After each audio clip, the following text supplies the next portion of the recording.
दसने बिस्मिल्लाहिर्रहमानिर्रहीम। नाजरीन अस्सलाम वालेकुम। Program QD with Shah Nadeem Ahmad के साथ आपका मेज़बान हाजिर खिदमत है। नाजरीन, पूरी दुनिया में ही ओवरसीज़ पाकिस्तानी अपने वतन के साथ बहुत गहरी मोहब्बत और लगाव रखते हैं, मगर अफसोस के साथ कहना पड़ता है कि ओवरसीज़ कम्युनिटी के लिए अहम मसाइल हल करने में पाकिस्तान की हर हुकूमत ही मुकम्मल तौर पर नाकाम रही है। हुकूमत ने ओवरसीज़ को बहलाने के लिए ओवरसीज़ कमीशन और ओवरसीज़ कमेटियां ज़रूर बनाई हुई हैं, मगर ये बेख्तियार प्लेटफॉर्म ओवरसीज़ के लिए कुछ भी नहीं कर पा रहे हैं। हुकूमत अब ओवरसीज़ कन्वेंशन करवा रही है और इस कन्वेंशन से तवक्का लगा रही है कि ओवरसीज़ मुल्क में ना सिर्फ सरमायाकारी करेंगे बल्कि मुल्क में तरक्की और खुशहाली के नए दौर का आगाज़ भी करेंगे। क्या ऐसा ही कुछ हो पाएगा और इस कन्वेंशन से हुकूमत को वही नताइज मिल पाएंगे जो कि वो लेना चाहते हैं? इस बारे में इज़हार ख्याल के लिए आज हमने ओवरसीज़ के ही सीनियर सहाफ़ी, कॉलम निगार, तजिया कार, रिसर्च स्कॉलर जनाब असद मुफ्ती साहब को मदऊ किया है।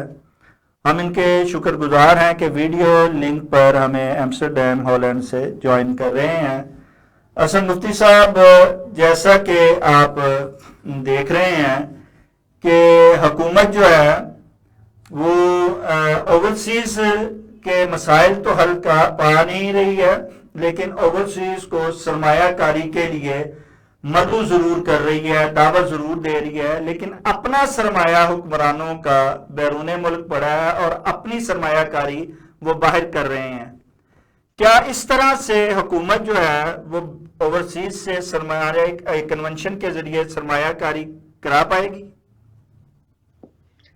देखिए जी, सबसे पहले तो एक ओवरसीज का सलाम और शुक्रिया कबूल कीजिए कि मैं भी उनके में शामिल हूँ ओवरसीज में। मेरा ख्याल ये है कि ओवरसीज के लिए ये जो तगोदा हो रही है ये आज से नहीं हो रही, ये बहुत पहले से हो रही है, जब से पाकिस्तान बना है। बल्कि एक दौर में तो ज़र मुबादला की रट लगाई हुई थी लोगों ने। ये जितने थे ये जो है हमारे सियासतदान ज़र मुबादला मिल रहा है, ज़र मुबादला आ रहा है, और मुझे उस वक्त भी ये लगता था कि ये जैसे मुल्क ज़र मुबादला बनाने के लिए बना हुआ है। देखिए, ये जो ओवरसीज का चक्कर इन्होंने चलाया है, इसके दो रीजन है बेसिकली। एक तो ये कि इससे आपको 4 पैसे मिल सकते हैं, दौड़ लग जाएगी पाकिस्तानी जो है वो पैसा बनाने के लिए और भेजने के लिए, वो अवार्ड हासिल करने के लिए, वो इनाम हासिल करने के लिए। और उसमें ये होगा कि जायज नाजायज जैसे भी जरिए होंगे वो कमाए जाएंगे। और ये एक किस्म का लालच है जो उनको दिया जा रहा है कि भाई आप रिश्वत के तौर पे हम आपको इनाम देंगे, अवार्ड देंगे, तो आप ज्यादा से ज्यादा करेंसी, ज्यादा से ज्यादा जो है पाकिस्तान में दौलत भेजिए। भाई वो उनके पास तो और कोई बेचारों के पास है ही नहीं, रास्ते नहीं है। वो तो अपने खानदान को कुछ ना कुछ तो भेजेंगे कि जो लोग इतने बाहर आए हुए हैं ये अपने लिए तो नहीं आए हुए। इनमें से तो बेशतर जो है 99% वो तो अपने खानदानों के लिए आए हुए हैं और वो तो भेजेंगे, चाहे आप अवार्ड दें या ना दें। लेकिन अब इससे ये होगा कि ये अवार्ड की दौड़ शुरू हो जाएगी और लोग ज्यादा से ज्यादा भेजेंगे, चाहे जायज और नाजायज। और दूसरा, इन कमेटियों के जो ओहदेदार हैं वो वही लोग बनाए जाते हैं जो उन जमातों के या जमातों के सरबराहों के चापलूस होते हैं, उनकी तारीफें बेजा करने वाले होते हैं। और जब वो यूरोप में या क्या है ये लंदन आते हैं तो उनको सहूलतें फराहम करते हैं, और उस सहूलत में सब चीजें शामिल है। जाती तौर पे भी मैं जानता हूँ जिनको बाद में वजीर सफीर बना दिया गया, वो पहले इनको सहूलतें मुहैया किया करते थे लंदन में, ठीक, हमारे सियासतदानों को। बाद में उसी मुआवजे के तौर पे उनको ये बना दिया गया। हाल उनका ये है कि मैं अपने इस मुल्क का बताऊं, एक याम साहब हैं गुजरात के, जो बड़े लंबे चौड़े अपने नाम के साथ वो लिखते हैं ओवरसीज का ये होता वो तो बहुत लंबा। और उनसे एक बार जो है मजमून मैंने उनका पढ़ा कि इसी जगह पे उन्होंने लिखा हुआ जंग में जो लंदन में छपता है, तो उसमें कश्मीर का जो राजा हरि सिंह था उसके बजाय वो रंजीत सिंह का नाम चल रहा है कि उसने ये किया, उसने वो किया। फिर मैंने उसे फोन किया, मैंने कहा बेवकूफ, वो रंजीत सिंह नहीं था, वो हरि सिंह था। तो ये तुम क्या कर रहे हो कि जी वो मैं भूल गया जी। यानी उनकी, मैं बता रहा हूँ, काबिलियत ये है, लेकिन चूंकि वो चापलूस है, हर पार्टी के साथ के जो पार्टी उन्हें ज्यादा से ज्यादा सहूलतें देगी वो उनके साथ हो जाएंगे। तो इसलिए मतलब उनके साथ इतना नहीं है। लेकिन अब तो इससे भी बात बढ़ गई है। यहाँ यूरोप में है एक साहब जिनका नाम है परवेज इकबाल लोसर, ठीक, वो बाकायदा ICS के लिए काम करते हैं। ये बात अब 12 सालों में आ चुकी है और उनको कहना पड़ा है कि जी सब लोग करते हैं अपनी अपनी हुकूमतों के लिए और अपने अपने सोसाइटी के लिए, मुल्कों के लिए, तो मैं क्यों ना करूं। यानी इनडायरेक्टली वो मान गए हैं कि ऐसा है। तो ये सब बातें ये जो कर रहे हैं, ये कभी भी कामयाब नहीं हो सकी। उसके लिए और तरीके होते हैं और वो तरीके अगर नहीं पता तो मुझसे बात करें, मैं उनको बताता हूँ कि कैसे। उसमें मैं छोटी सी आपको मिसाल देता हूँ। इंग्लैंड में रहने वाले जो हैं, जब वो उनके जो नुमाइंदे हैं इंग्लैंड में रहने वाले, इंडिया में कोई पॉलिसी बनाते हैं तो उनका एक नुमाइंदा वो इनवाइट करते हैं कि आप आइए, बैठिए उस मीटिंग में और हमें मशवरा दीजिए कि अगर हम ये कर रहे हैं तो इसका असर वहां क्या पड़ेगा। ठीक, समझे ना, इतनी उनकी इंपॉर्टेंस है। इंपॉर्टेंस को ये वो कम नहीं कर रहे, ज्यादा से ज्यादा बढ़ा रहे हैं। फिर नेशनलिटी का मसला है कि भाई डबल नेशनलिटी हो सकती है कि नहीं। हमारे लोग ये है कि साहब हो सकती है जी, कि हमें जायदादें खरीदें, हमें वो करना है। ये नहीं, अगर आप मुल्की मुफाद के तहत सोचेंगे तो इसका और रिजल्ट निकलेगा। डबल नेशनलिटी करना, इसका ये मैंने नहीं है कि आपको सहूलतें दी जा रही हैं, इसका मतलब है तुम मुल्क और कौम के लिए आप क्या ज्यादा से ज्यादा कर सकते हैं डबल नेशनलिटी के लिए। खैर अब तो पाकिस्तान के लिए अपनी भी नेशनलिटी उनके खतरे में पड़ चुकी है इस वक्त। जो है किस नंबर पे है उनका पासपोर्ट, ये मुझे बताने की जरूरत ही नहीं है, सबको पता है कि किस नंबर पे है। अच्छा जी, बिल्कुल इस पे बात मुफ्ती साहब करते हैं आगे, लेकिन मैं ये पूछना चाह रहा था आपसे, वो बात एक नुक्ता बीच में रह गया कि जब हुक्मरानों की खुद सरमायाकारी बैरून मुल्क कर रहे हैं, सरमाया इनका बाहर पड़ा हुआ है, दावत ये ओवरसीज को यहाँ पे देते हैं, जुबानी कलामी भी और कन्वेंशन के जरिए भी दे रहे हैं कि यहाँ सरमायाकारी करें और उम्मीद लगा रहे हैं कि वो सरमायाकारी करेंगे। कैसे सरमाया करेंगे जबकि इनका अपना सरमाया जो है वो यहाँ पे नहीं लगा हुआ और ये अपना सरमाया बाहर लगाते हैं, तो कैसे ओवरसीज इनकी बात मान पाएंगे और कैसे? मेरा तो ख्याल था कि ये बात ऑलरेडी तय हो चुकी है और लोगों को पता है। ये आज की बात नहीं है, ये मसला तो तय हो चुका है। क्योंकि सरमायाकारी जो पाकिस्तान में करनी है, मेरे अपने ख्याल में जो पाकिस्तानी अब्रॉड में है वो नहीं करेंगे। वो पहले कई बार कर चुके हैं और जो उनको मुश्किलात हैं जाती तौर पे भी मुझसे कही गई है कि साहब हम ये करने गए थे और फिर मुफ्ती साहब वो ये हो गया, फिर हमने ये किया। ये जो भी कहते हैं कि एक विंडो के तहत हम कर रहे हैं, वन विंडो हर मसला, ये बिल्कुल गलत है। और दूसरी ये जो बात आपने कही है कि ये अपना सरमाया, ये आज की थोड़ा बात है, ये तो ऑफिशियली कोरिया के नुमाइंदे ने, एम्बेसडर ने कह दिया था कि आप कैसे कह सकते हैं लोगों को कि ये सरमायाकारी करे मुल्क में, जबकि आपके अपने, उसने नाम भी लिया था शौकत अजीज वगैरह।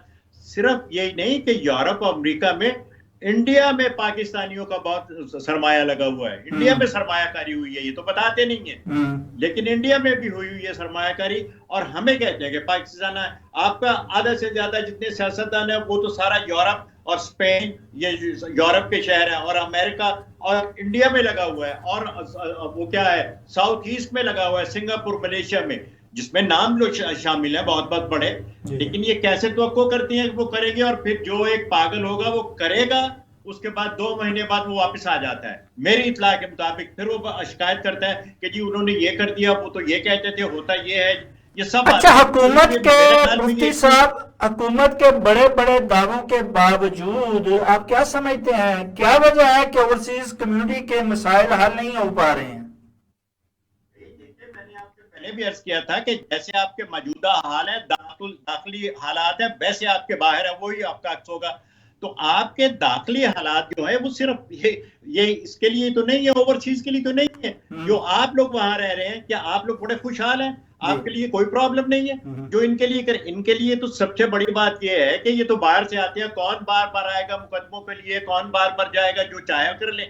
मैं आपको वो बातें बता रहा हूँ जो मेरे साथ बीती हुई हैं। लाहौर में मेरे कुछ दोस्त हैं जो थोड़े बहुत सरमायादार हैं, उन्होंने बनाया हुआ है वहाँ क्या चंबा हाउस में एक जगह, एक मकान, एक जो उनका वो है कोठी, वो ली हुई है किराए पे। वहां वो बैठते हैं सैटरडे संडे, आराम से गपशप खाते हैं, डिनर विनर करते हैं, नाश्ता वाश्ता करते हैं वहां। तो उसमें लाहौर के तकरीबन सभी जो हैं हेड वो होते हैं पंजाब के। उसमें एक बार, ये 5-7 साल की बात थी, आईजी थे वो थे, तो हम बातें करते थे, खा पी रहे हैं, तो यही बात हो गई, बाहर से आने वालों को लूट लिया। उन दिनों बड़ी खबरें थी। तो वो मुझे कहने लगा, मैंने उससे कहा कि ये आप क्या कर रहे हैं, कुछ करें तो इसका इंतजाम करें। मुझे कहने लगा, मुफ्ती साहब आपको कोई काम होता है जब आप आते हैं पाकिस्तान? मैंने कहा नहीं, मेरा शहर है, मेरा मुल्क है, मैं जब चाहूँ आऊँ, देखूँ, करूँ। कहने लगा, जब काम नहीं है तो आप क्यों हमारे लिए प्रॉब्लम क्रिएट करते हैं, तो मत आया करें। ये उस आईजी ने कहा, पुलिस ने, उसको पता है कि यहाँ नहीं रुकने वाले। तो ये सब बातें जो हैं, ये आप वो उसको इकट्ठा करें तो आपको एक तस्वीर नजर आएगी। और दूसरा, ये एक और मैं आपको वाकया बताऊं और बताऊं कि वहां जाके ये लोग चीजें अपनी इधर उधर कर देते हैं, बेच देते हैं, और वापस आके वहां से पुलिस की रिपोर्ट लेके गलत, तो यहाँ अपने बैंक को या इंश्योरेंस कंपनी को कहते हैं, जिसने करवाई हुई हो, जो ईमानदार बनना चाहता है, कि वो मेरी जो है वो घड़ी गुम गई है, मेरा कैमरा गुम गया है, मेरी फिलहाल चीज गुम गई है, तो आप मुझे जो है वो दें, इंश्योरेंस करवाई होती है, और यहाँ आके वो पैसे ले लेते हैं। उधर की चीज उधर भी रही अपने पास भी, और पैसे भी ले। और दूसरा यही जो हम बार बार बात कर रहे हैं कि ऐसा आप ये ना समझे कि ये ओवरसीज को लिए कर रहे हैं। जब आपको सहूलत नहीं है वहां रहने वाले को, ओवरसीज के लिए वो क्या कर लेंगे? ओवरसीज वाला कैसे बार बार आएगा मुल्क? क्योंकि आज का प्रोग्राम हम ओवरसीज पे कर रहे हैं, तो इसलिए हम ओवरसीज की प्रॉब्लम डिस्कस आपसे करते हुए, इसलिए ओवरसीज का मकसूद जो है वो आपसे पूछ रहे हैं। अच्छा, ओवरसीज के मसाइल हल करने के लिए हुकूमत जो है उसने ओवरसीज कमीशन और ओवरसीज कमेटियां बनाई हैं अवाम ओवरसीज के लिए। ये कमेटियां, ये जो अपना ओवरसीज कमीशन है, ये क्या वजह है कि ओवरसीज के बन तो गया, उनके दावों के मुताबिक वो फाल भी है, तो फिर मसाइल क्यों नहीं हल कर पा रहे? तो ये बात लिखिए ना आप, ये बात बताइए, उनसे पूछिए, सवाल कीजिए। जैसा कि मैंने कहा, बनाने से और करने में बहुत फर्क है। इसलिए आप बना तो देंगे उन चापलूस आदमियों की एक कमेटी या एक कमीशन, या उनको बुला लेंगे किसी अपने फंक्शन में, इससे क्या होगा? आपके पास प्लानिंग क्या है, आपका आउटपुट क्या है? अब से नहीं, 75 साल से पहले भी तो जरूरत पड़ती होगी। किसी ने कुछ किया, उसका क्या आउटपुट निकला? कितने मकान, कितने वो जो प्लाट, जो मैं जानता हूं जिसपे कब्जा कर, आप यकीन करेंगे, सगे बेनोई ने लाहौर में मेरे एक दोस्त के प्लाट पे कब्जा कर लिया। सगा बेनोई, उसकी बहन का खामद, उसने कर लिया। उसके जाओ यार, क्या है, तुम लोग तो वहां खाते पीते हो, हमारे पास कुछ नहीं, और उसने कब्जा कर लिया। वो बेचारा मुंह देखता आ गया। ऐसा नहीं होता। आप सोसाइटी को ठीक करें। इसके मैंने 2 रीजन आपको बता दिए हैं। एक तो ये कि चापलूस लोगों को इकट्ठा किया जाएगा, वो इनकी खिदमत करेंगे, ये उनकी करेंगे। और दूसरी, ज्यादा से ज्यादा जितने पैसे इकट्ठे कर सके आ जाए, गवर्नमेंट बदल जाएगी, वो और पॉलिसी बना देगी, या वो अपने आदमी को। ये आपने दुरुस्त कहा से मुफ्ती साहब के, इन कमेटियों के और इन ओवरसीज कमीशन के वही लोग सरबराह बने हुए हैं और वही ओहदेदार बने हुए हैं जो कि इनके सियासी जो हैं वो ओहदेदार हैं या इनकी खिदमतगार हैं। अच्छा, उन्हीं को बना के उन्हीं को नवाजा जा रहा है और वो उसके मजे ले रहे हैं, और वहां भी वो इजलास करके लोगों से जो है वो प्रोटोकॉल ले रहे हैं, और यहाँ आके भी प्रोटोकॉल ले रहे हैं। तो वो मजे ले रहे हैं अपने ओहदों के, ओवरसीज के लिए कुछ नहीं कर रहे हैं, इसीलिए बेख्तियार है और गैर फाल है। हाँ सुनिए, ये थोड़ी सी जो है खुशफहमी इन लोगों को निकाल दें कि यहाँ उनको कोई प्रोटोकॉल नहीं कर रहा। ये आपस में लगे हुए हैं, बैठने वाले, बोलने वाले, सुनने वाले भी। अगर आप इनका देखना चाहते हैं तो ये देखिए, जो मैं कहने लगा हूं, जो पुलिस का चीफ था बरतानिया का, ये कुछ साल पहले की बात है, 2 साल गालिबन, वो जो चीफ था, वो उसने दौरा करना था कश्मीर का ऑफिशियली किसी केस के सिलसिले में। तो इससे पहले कि वो वहां पहुंचे, 5 लोगों का वफ्द उससे पहले पहुंच गया पाकिस्तान ताकि उसको रिसीव करे। ठीक, सिर्फ चापलूसी में। वो भी पहुंचा नहीं है। अब भी कन्वेंशन पे यही हो रहा है कि पहले लोग पहुंचते हैं, आने वाले लोगों के लिए ढोल ढमक्का बजाया जा रहा है, लोगों को दिखाया जा रहा है और बहकाया और बहलाया जा रहा है। इसके सिवा कुछ भी नहीं है। ना पहले कोई इन्वेस्टमेंट हुई है ना भी इन्वेस्टमेंट होगी। और जो छोटी मोटी इन्वेस्टमेंट होती है वो हुक्मरानों की और उनके अल्ले तलल्लों की ही होती है, जो कि वहां 3-4 लोग हैं वो इनके लिए इन्वेस्टमेंट करते हैं और इन्हीं को उसका फायदा देते हैं। बिल्कुल, आप किसी से लिखवाइए, उनसे कहिए कोई मजमून लिखे कि पाकिस्तानी सियासतदानों का या दूसरे लोगों का कितना सरमाया गैर मुल्क में है। यानी ये तो अक्सर आता रहता है कि स्विट्जरलैंड में इतना पैसा पड़ा है कि पाकिस्तान के 3 गुना कर्जे उतर सकते हैं। ये तो, लेकिन बाकायदा लिस्ट बनाइए मिडल ईस्ट में, उसके बाद साउथ ईस्ट में, और उसके बाद इंडिया में, यूरोप में, अमेरिका में, कनाडा में, इनकी लिस्ट बनाइए और देखिए कितना पैसा इनका अपना है। और वो उनको कहते हैं जो बेचारे दिहाड़ीदार हैं या जो थोड़ा कमाते हैं, उनको लालच दे के, उनको भी लालच, मतलब कौम तो लालची है, वो अवार्ड लेने के लिए पहुंच जाते हैं। अब जैसा कि ये है कि मैंने पढ़ा है उसमें अखबारों में भी और इंटरनेट पे भी कि दुकानों पे बिकने लगे हैं तक, आप लेना चाहते हैं अवार्ड तो आप इतने पैसे दीजिए आपको मिल जाएगा। यार ये क्या मुसीबत है, किस किस्म के लोग हैं, ये क्या लोग हैं? तो अच्छा मुफ्ती साहब, हमारे भी कुछ दोस्त बरतानिया से यहाँ पे आए जो कि इनको वहां वाकई प्रोटोकॉल देते रहे, इनकी वहां तकरीबात कराते हैं, इनको इलेक्शन में भी सपोर्ट करते हैं, लेकिन वो यहाँ आके रो रहे थे कि वो हमारे साफी एक दोस्त वही जिनका मैं जिक्र किया, अल्लामा अजीम जी, उनके दामाद का 1.5 करोड़ रुपया किसी इन्वेस्टमेंट में फंसा, आज तक नहीं निकला। मदीने में शहबाज शरीफ से उन्होंने वादा भी किया, वो कोई वफा नहीं हुआ। इसी तरह चौधरी सईद साहब हैं, चौधरी तारक साहब हैं, ये सारे वो वहां पे लोग हैं जो कि वहां इंडस्ट्रियल हैं और सरमायाकारी करते हैं। उन्होंने यहाँ भी इनके बहलावे पे सरमायाकारी की। वो कहते हैं कि इन्होंने ही कब्जे करवाए हुए हैं और उसके पीछे एमपी है और पुलिस वाले हैं, अहम ओहदेदार हैं। तो कौन पिछले दिनों आपके यहाँ से खबर चली थी कि हेड ऑफ स्टेट जो है उसका भतीजे भांजे की कोई प्रॉपर्टी फंसी हुई थी, तो उसने आगे आईजी से कहा कि यार इसका कुछ करो, इसका कुछ कराओ, ये मेरा भतीजा है भांजा, वो भी बेचारा कुछ नहीं करवा सका था। हाँ। हाल तो ये पहुंचा, ये खबरें सब आई हुई हैं, यानी अखबार में है, प्रिंटेड मैटर है, ये सब आ चुकी हैं। तो इसलिए वहां कुछ जो है, आपको जब तक माहौल अपना चेंज नहीं करेंगे, मेरे नहीं ख्याल में ये बात बनेगी। मैं एक मिसाल देके यहाँ, इससे गैर मुताल्लिक है लेकिन चूंकि मैंने आज सुनी और ये बहुत मेरे ख्याल में अजीब सी है।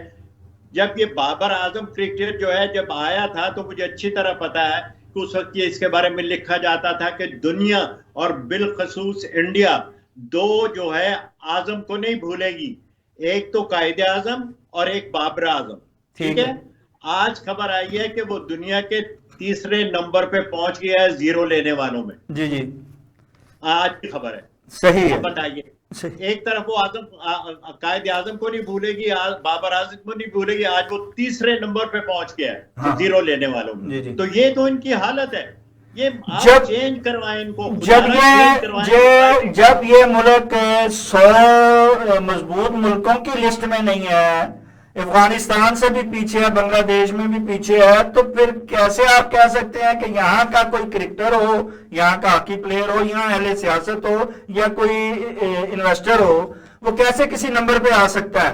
सो ये तो जी जी, लेकिन मैं यही तो हम करते हैं ना अक्सर बात कि हमने एक तो कॉपी करनी है यूरोप की, ये तय है, करनी है आपने, लेकिन आपने उस ट्रेन का आखिरी डिब्बा लेना है। अब देखें ना, यूरोप में मता आम हो रहा है, चाहे वो सुन्नी है, शिया है, वहाबी है, कुछ है, जो नौजवान लड़के लड़के हैं वो मता कर रहे हैं क्योंकि उनको वक्त मिलता है, 3 माह 6 माह 1 साल वो एक दूसरे के साथ रहते हैं, पूरा मियां बीवी की तरह देखते हैं कि हम चल सकते हैं तो शादी कर लेते हैं, नहीं तो छोड़ देते हैं, कोई नहीं पूछने वाला।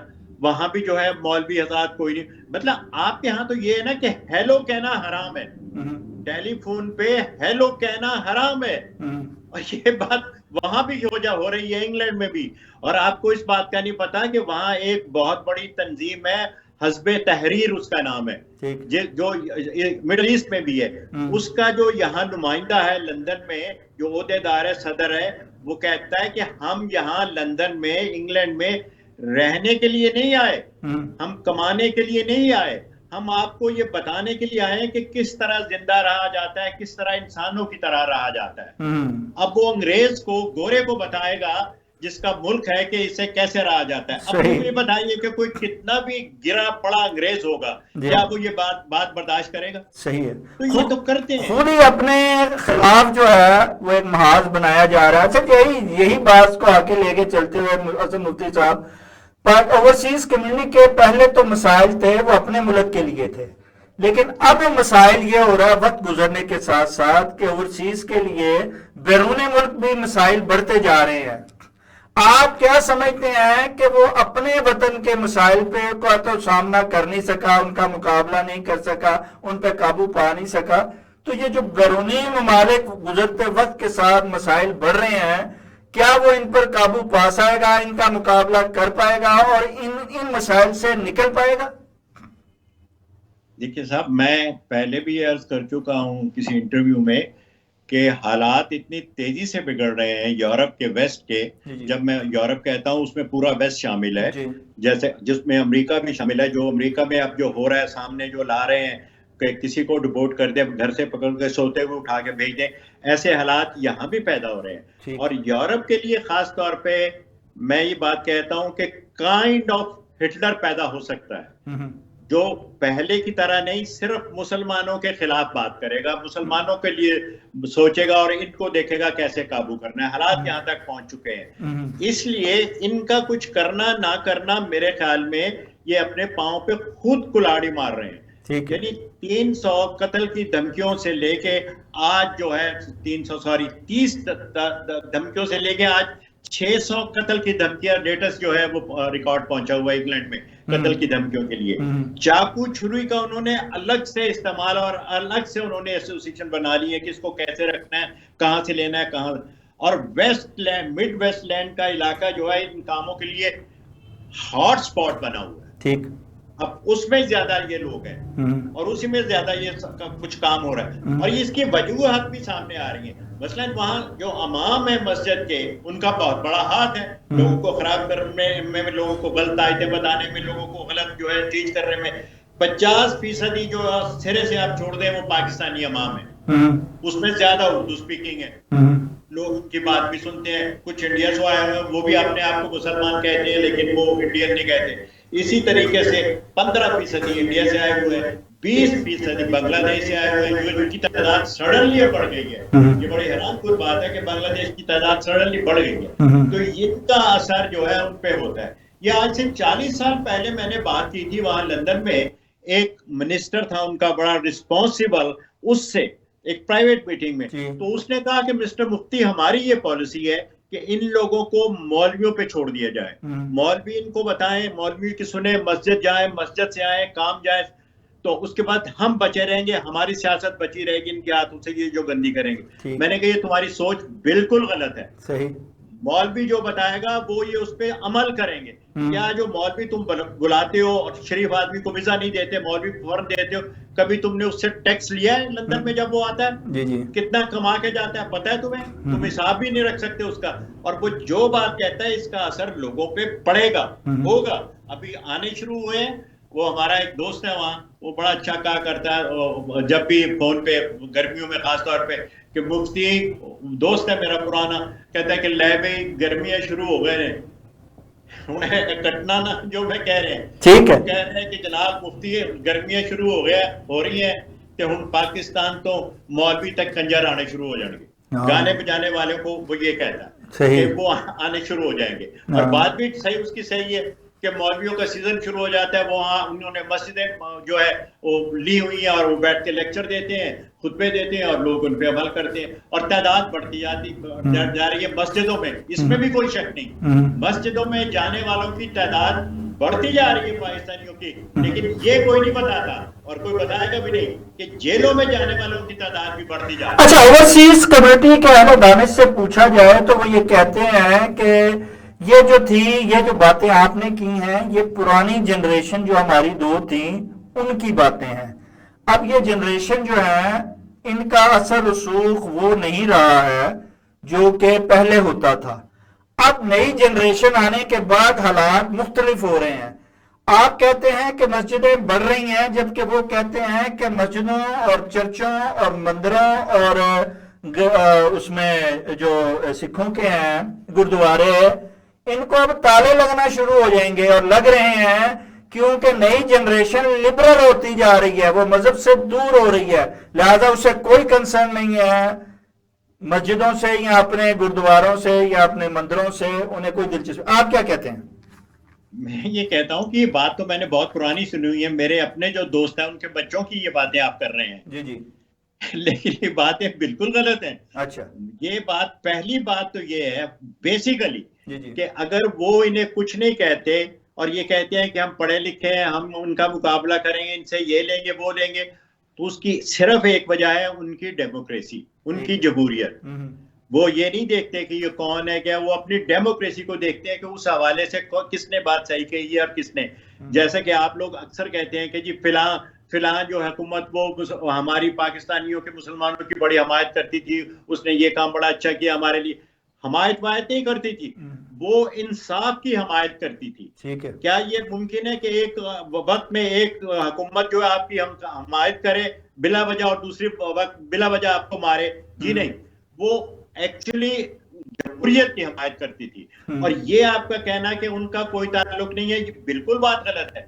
बाप जो हैं, हमारे जो दोस्त हैं, वो अपने बेटों की जब घुटनों से लटकती दाढ़ियां देखते हैं तो वो परेशान हो जाते हैं कि ये क्या हो रहा है। और ये है कि वो क्या लेना चाहते हैं सोसाइटी में से, जो लेना चाहे, चाहे वो मुस्लिम हो, हिंदू हो, दाढ़ी वाला हो, बगैर दाढ़ी वाला हो, कम्युनिस्ट हो, दैरिया हो, कोई भी हो, वो अपना राइट ले सकता है। उनको इससे गरज नहीं है कि इनकी दाढ़ी है। लेकिन अगर दाढ़ी वाला कोई काम करेगा गलत तो वो तो नहीं छोड़ेंगे, दाढ़ी हो चाहे ना हो। इसी तरह अगर बुर्का उड़ के एक औरत पुलिस में है, बुर्का उड़ के मुजरिम के पीछे भाग रही है, हाउ इज पॉसिबल? वो कहते हैं जनाब इस बुर्का उतारिए और पुलिस में आ जाएगी, क्या इतराज है? ये सब बातें अगर वो पढ़े लिखी लड़की कहती है कि मैं बुर्का नहीं उतारूंगी, मैं आजाद है, नहीं, वो उनकी यूनिफॉर्म है, यूनिफॉर्म के बगैर नहीं आपको करने देंगे। यही हाल स्कूल में है। अगर आप स्कूल में नकाब ओढ़ के जाएंगी, सारे बगैर नकाब ओढ़ के बैठे हो, आप नकाब पहन के, हाउ इज पॉसिबल? ये मतलब ये खुद भी कैसे सोच लेते हैं कि ऐसा मुमकिन है? अच्छा, क्या आप समझते नहीं है कि नई जनरेशन के लोग अपने हकूक के नाम पर,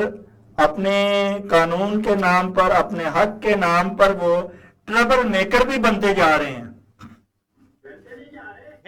ठीक है बाबा, बन चुके हैं। मैं ये अर्ज कर रहा हूं कि हालात बदतर तो हो सकते हैं, एक जगह पे खड़े नहीं हो सकते और बेहतर नहीं हो सकते। जो आपने फीड किया हुआ है वो उस हिसाब से हालात बदतर तो हो रहे हैं, बुरे तो होते जाएंगे, लेकिन ये नहीं होगा कि यही खड़े रहेंगे। आप अजीब सुनेंगे बातें। आप देखिए ना, वहां भी इंग्लैंड में भी, जहां पाकिस्तानी ज्यादा, मैं उनकी बात कर रहा हूँ, जहां वो है, वो जो है जो हरकतें कर रहे हैं वो सबको पता है। यानी जिसे आप लेस्बियन कहते हैं या जिसे आप होमो कहते हैं, वो ऐसे रह रहे हैं, लड़के भी लड़कियां भी। और जो लड़के को पसंद करती है वो मजाक कर लेती है, चाहे उसका दूर दूर ताल्लुक ना हो किसी भी मजहब से, चाहे वो कम्युनिस्ट हो, चाहे वो दैरिये हो, चाहे वो ना मानते हो, लेकिन वो लोगों के सामने, सोसाइटी के सामने, मोहल्ले के सामने किसी मौलवी के साथ जाके ओपनली बता कर लेते हैं और सब लोग खुश हो जाते हैं। ये तो इनका आलम है।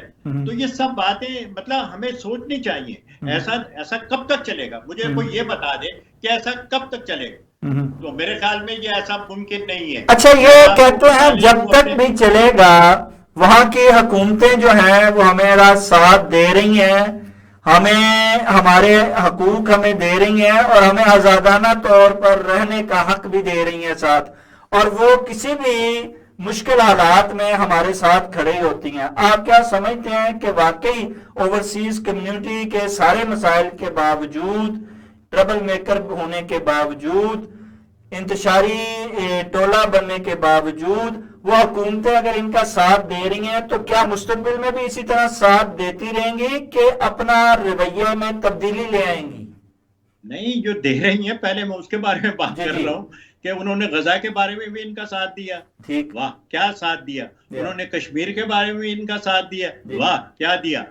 इसलिए बात यह है, ये जो हर रोज जलसा जुलूस कर लेते थे और वो एक लॉर्ड साहब से वहां है लंदन में, जो कि एक कम सिन लड़की के साथ पकड़े गए और उन पे सजा हुई, वो बाकायदा बस बना के ला रहे थे पूरे यूरोप में चलाने के लिए, कश्मीर आजाद करो, कश्मीर आजाद करो। तो वो सिर्फ वो इनको इजाजत दे रहे हैं जिसका कॉन्स्टिट्यूशन जो है इजाजत देता है, और उसकी इजाजत सिर्फ इन्हीं को नहीं, उनके अपने लोगों को भी है। मसलन पिछले दिनों, ये कोई बात बहुत पुरानी भी नहीं, एक पुलिस जो कांस्टेबल था, चीफ कांस्टेबल, उसने लोगों को हदायत कर दी कि आप इस वक्त ना निकला करें, ये जो है कपड़े ऐसे ना पहने औरतों को, उसको ये कर दिया वो।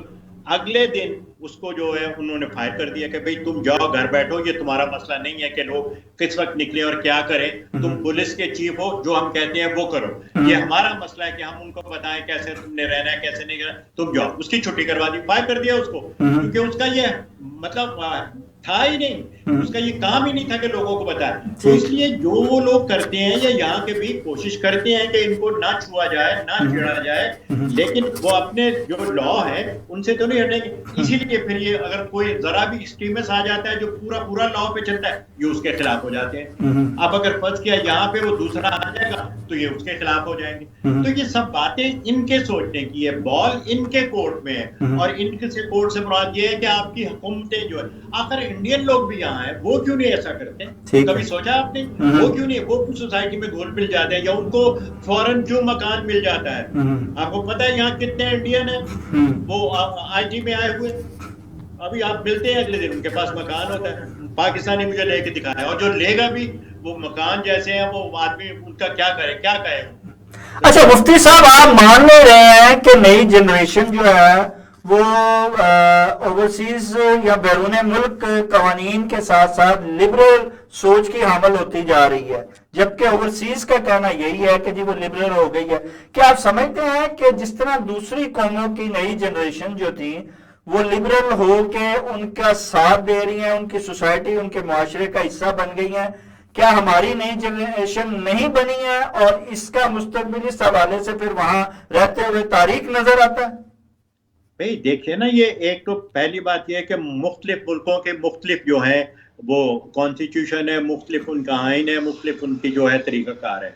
इंग्लैंड का यूरोप से ज़रा मुख्तलिफ है, क्योंकि वहाँ मेजॉरिटी में है ये लोग मुसलमान, और आबादी भी उनकी ज़्यादा है। ये हाल फ्रांस में है, वो भी है, अब जर्मनी में भी हो गया है। अब एक वक्त ये था कि जर्मनी में किसी को नेशनैलिटी नहीं मिल सकती थी, गैर मुल्की को, खास तौर पे एशियन जो है। अब वो कुछ अरबों के साथ जो है वो दे देते हैं, दे रहे हैं, कुछ स्टेज बनाई हुई उन्होंने, पहले ये फिर वो। इसी तरीके से उन्होंने इनके लिए फैसिलिटीज तो दी हुई हैं। अब ये उन फैसिलिटीज को ये समझते हैं कि ये हमने पढ़ लिख के किया है, तो ये इनकी गलत फहमी है। ठीक है। अब यही पढ़े लिखे जो आदमी है, ये अमेरिका में उसने कहा नहीं है वो क्या ट्रंप ने, कि जिसके पास पासपोर्ट होगा, जिसके पास ग्रीन कार्ड होगा, मैं जब उसको भी जहाज पे बिठा दूंगा। सही। कोई बोला? इसी तरीके से ये भी करेंगे, जैसे मैंने आपको शुरू में कहा था कि यहाँ मूवमेंट पक रही है अंडरग्राउंड, के एक तरह का जो है वो काइंड ऑफ हिटलर नहीं, काइंड ऑफ हिटलर पैदा हो जाएगा। तो जाहिर है कि उसके साथ ये सब लोग जो तंग है वो उसके साथ मिल जाएंगे, जैसे पहले था वैसे अब हो जाएगा। तो ये सब बातें सोसाइटी में आहिस्ता आहिस्ता चलती हैं और आहिस्ता आहिस्ता अपना काम करती हैं। एकदम ना तो हुकूमतें चाहती हैं और ना जो है, अब यहाँ भी कुछ इलाके, हॉलैंड की बात कर रहा हूँ, कुछ इलाके यहाँ भी है जहाँ काले ज्यादा है, समझे ना, वो बिल्कुल हार्लम बनी हुई है उनकी वो भी जगह, लेकिन उन्होंने कालों को कंट्रोल किया हुआ है। कालों वो तादाद कम है इसलिए वो कंट्रोल हो भी है। तो इनकी हर मुल्क की अपनी अपनी जो है पॉलिसी है, उस पॉलिसी के हिसाब से ये चल रहे हैं। जो कॉलोनी थी पहले इंग्लैंड वगैरह जो थे, उनका रवैया और है, लेकिन इंग्लैंड में काले जो है कहीं कहीं पहुंचे हुए हैं तालीम के हिसाब से। आप देखें उनकी कैबिनेट में कितने वो काले हैं। इसी तरीके से अमेरिका में भी है। मतलब पाकिस्तानी मुझे नहीं पता कि किस मिट्टी से बने हुए हैं और ये क्या कौम है हाशमी। अच्छा, जब आप पाकिस्तानियों की बात कर रहे हैं तो इसका लास्ट में एक हल जो है वो हमेशा आप बताते हैं, पाकिस्तानी ओवरसीज का ना पाकिस्तान में मुस्तकबिल यहाँ के हुक्मरानों ने रहने दिया है, ना ही मुल्क जो है उन्होंने अपना मुस्तकबिल महफूज बनाया है। जब दोनों ही तरफ जो है मंझधार उनका जो है वो किनारे दूर होते जा रहे हैं, तो फिर क्या इनका मुस्तकबिल होगा और ये कैसे अपने मुस्तकबिल को बेहतर बना सकते हैं और इन मसाइल का मुकाबला करके बेहतर जिंदगी गुजार सकते हैं? भाई ये बात तो बैठ के डिस्कस करने वाली है ना। अब इनके पास वो आसन इकबाल है, उसको बिठाएं बैठे, और जो कुछ थोड़ा बहुत लोग जानते हैं तो ये बात से बात तो निकलती है। लेकिन मैं सबका तो ठेका नहीं ले सकता।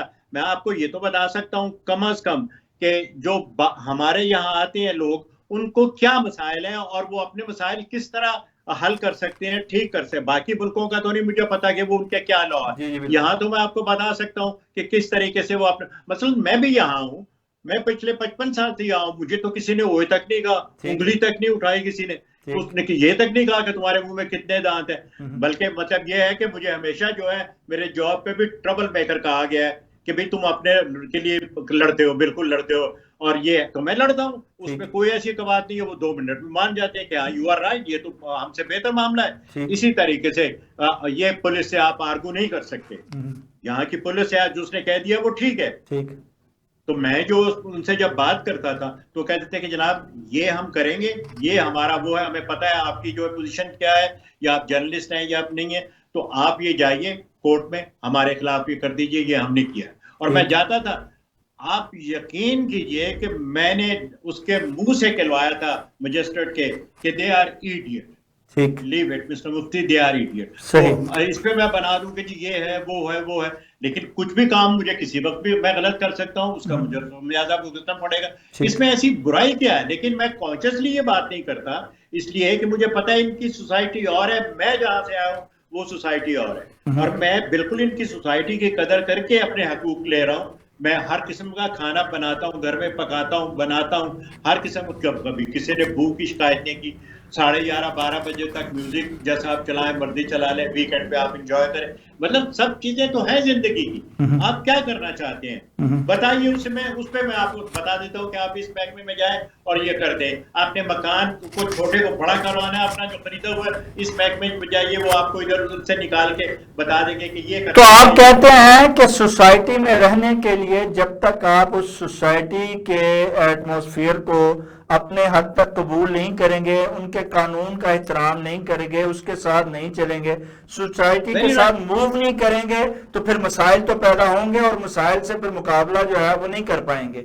ना यहाँ आप कर पा रहे हैं ना वहां कर पाएंगे। बिल्कुल भाई, हमारी सरजमीन नहीं है, हम अपने राइट पूरे लेके पूरी तरह नॉर्मल इंसानों की तरह रह सकते हैं। लेकिन अगर कोई ये कहे कि इस पे वहां मेरी जुबान होगी, मैं अपनी मर्जी के कपड़े पहनूंगा, अब मैं अपनी मर्जी का खाना बाहर सड़क पे खाऊंगा, या मैं जो है सिरी पाए भूनूंगा घर में, तो ऐसा नहीं करने देंगे वो, क्योंकि वो खुशबू जो उसकी पूरा मोहल्ले को कर देगी। अगर आप कहें कि मैं बकरा ज़िबा करूंगा घर में, तो वो नहीं कर, ये आपके कल्चर का हिस्सा है, लेकिन इनका नहीं। आप कहेंगे कि मैं दुपट्टा और मैं बुर्का ओढ़ के जाऊंगी, भाई क्यों जाओगी, क्या प्रॉब्लम है? अगर तुम्हें कोई प्रॉब्लम है तो फिर तुम अपने मुल्क में जाके दुपट्टा ओढ़ो, उसके बाद ऊपर चादर ओढ़ लो, किसी को क्या एतराज है? ऐसे अगर मैं यहाँ से कोई हेलन जाए वहां पाकिस्तान में और वो बिकनी में फिरे, तो क्या फिरने देंगे? या किसी जेल तो आप कहते हैं कि पाकिस्तानी ओवरसीज का आप कहते हैं कि पाकिस्तानी ओवरसीज का मुस्तकबिल जो है बिलखुसूस बैरून मुल्क अपने हाथ में है। वो अपने हाथ में अगर रख कर उनके मुताबिक चलेगा तो कामयाब है और मुस्तकबिल रोशन है, वरना फिर तारीकी जो है वो उसका मुकद्दर बन सकती है। अच्छा, नहीं उनके लिए तारीकी भी नहीं है, छोड़िए। मैं आपको बताऊं, वो 2-10 साल में बूढ़े हो जाते हैं और उसके बाद वो वापस चले जाते हैं, कुछ बना लेते हैं वहां, कोई छोटी मोटी चीज, और वापस चले जाते हैं, या फिर वो इंग्लैंड चले जाते हैं। उनके लिए ज्यादा लेकिन मुफ्ती साहब, नई जनरेशन पुरानी जनरेशन के साथ जाने के लिए अपने इस मुल्क में तैयार नहीं है, ना ही वो आती है। बिल्कुल, तो वो बिल्कुल इंसानों की तरह रहेंगे, छोटे मोटे काम करेंगे। अगर वो पढ़े ना हुए तो छोटे मोटे काम करेंगे। ठीक है, ये बात तय है। ये नहीं है कि पढ़े भी नहीं है और उनको काम भी मिल जाएंगे। No, not at all. अगर आप पढ़ाई नहीं करेंगे, भाई देखिए, बात से बात निकल रही है। मैंने अपने बच्चों को जो पाला हुआ है इस तरीके से कि तुमने कितने लोगों की चीजें बनाई हुई इस्तेमाल की हैं, फैसिलिटीज ली हैं, उनकी जो है तुमने मदद ली है। तुमने क्या दिया है सोसाइटी को कि वो तुम्हारी बनाई हुई, तुम्हारी सोची हुई चीज, तुम्हारी की हुई चीज से मदद ना ले? तुम्हारा ये कर्ज है तुम पे कि तुम कुछ ना कुछ करो।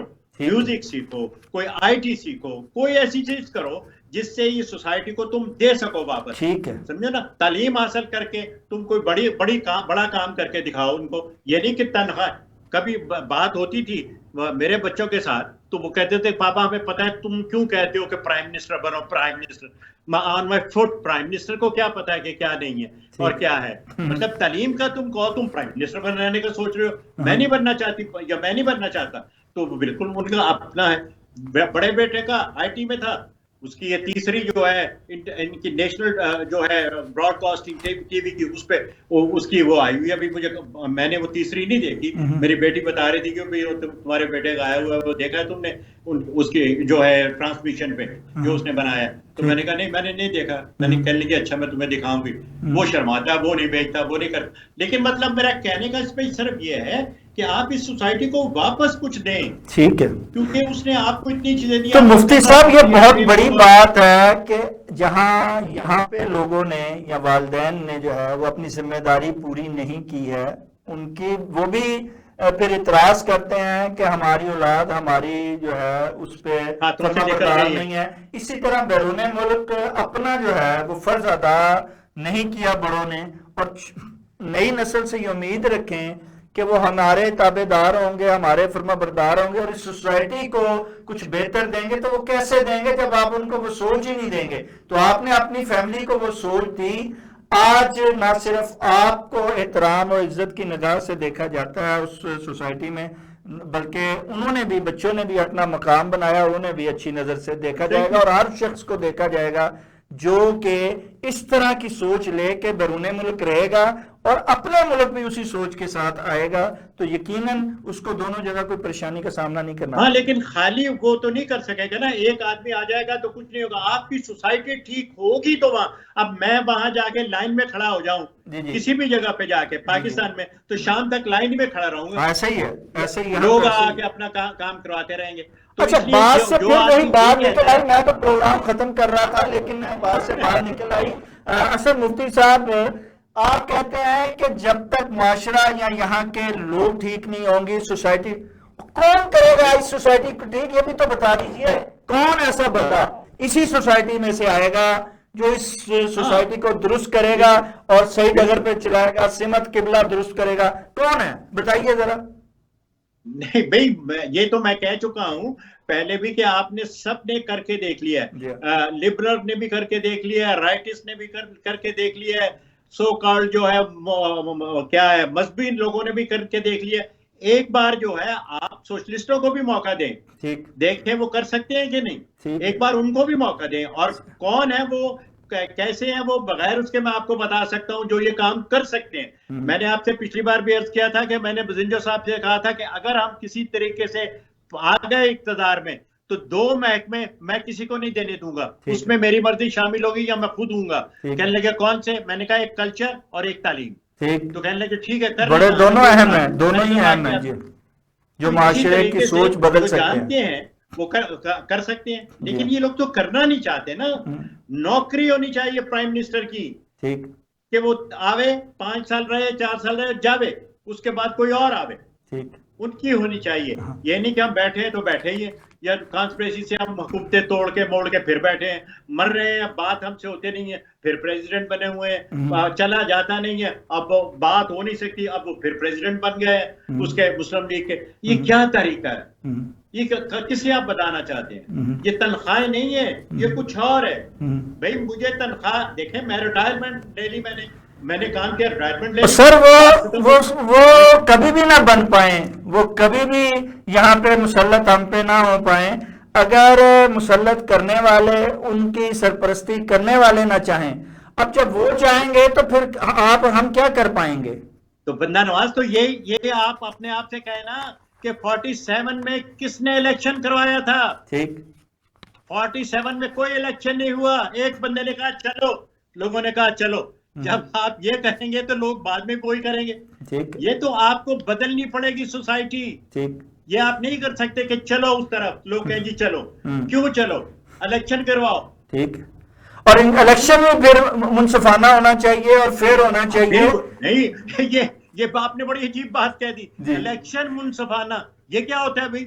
इलेक्शन का मतलब ही मुनसफाना होता है, ये कहने की जरूरत नहीं है। लेकिन हमारे यहाँ 77 साल में एक भी इलेक्शन नहीं जिसको इलेक्शन कहा जाए। एग्जैक्टली तो ये कहे ना आपका इलेक्शन करवाना चाहिए, और ये मत कहे कि जी इंसाफ से ईमानदारी से, वो तो होते ही है, इसका तो मतलब ही नहीं है। और आपका ये बार बार कहना इलेक्शन उसी डेट पे होंगे, इलेक्शन उसी, भाई इलेक्शन तो चाहे कुछ हो जाए उसी डेट पे होते हैं। मुल्क यहाँ सर नहीं होते हैं, यहाँ तो अदालत ने कहा इलेक्शन इस डेट को होंगे, नहीं हुए, अदालत के फैसले नहीं मानेंगे, सुप्रीम कोर्ट के नहीं मानेंगे जनाब, भुगते हैं। फिर हम यही कह सकते हैं ना कि हम और क्या कह सकते हैं, और हम बैठ के यहाँ कुड़ सकते हैं, यही कह सकते हैं हम, और क्या करें बताइए मुझे। जो ये भी जुल्म है कि आप जैसे अहले दानिश को दानिश की बातें बताने के बावजूद जो है वो कुड़ना पड़ता है। सो ये भी इससे बड़ा जुल्म है कि ये करना पड़ता है। हम आपसे आज गजल या शायरी आपकी जरूर सुनते हैं, लेकिन टाइम बड़ा महदूद है, इंशाल्लाह अगले प्रोग्राम में आपसे जरूर सुनेंगे। नाजरीन, इसके साथ ही इस नई सोच के साथ, एक अच्छी सोच के साथ कि आप चाहे बैरूने मुल्क रहें या अपने मुल्क में रहें, आपको अपनी सोच को बदलना पड़ेगा, आपको अपनी सिमत को दुरुस्त करना पड़ेगा, आपको अपना किबला जो है वो सही मुंतखब करना पड़ेगा। जब तक आप सही सिमत में गामजन नहीं होंगे, अपनी सोच को नहीं बदलेंगे, कानून का एहतराम नहीं करेंगे और अपने मुल्क में कानून सही तरीके से हर एक के लिए यकसा नहीं लाएंगे और इलेक्शन नहीं करवाएंगे। मुफ्ती असद साहब का कहना है कि इलेक्शन मुनसिफाना आजादाना नहीं, इलेक्शन होता है और इसमें ये सारी चीजें शामिल होती हैं। जब तक आप जमहूर की आवाज नहीं सुनेंगे, जमहूरियत नहीं आएगी, और जिस मुल्क में जमहूरियत नहीं आएगी वो मुल्क कभी भी तरक्की नहीं कर पाएगा, कभी भी खुशहाली की सिमत गामजन नहीं हो पाएगा, कभी भी जो है वो तरक्की याफ्ता ममालिक में अपना नाम नहीं लिखवा पाएगा। नाज़रीन, इसके साथ ही प्रोग्राम का वक्त खत्म हुआ चाहता है। अपने मेजबान शायर नदीम अहमद को इजाजत दीजिए। आपका, हमारा, हम सब का अल्लाह नेगहबान।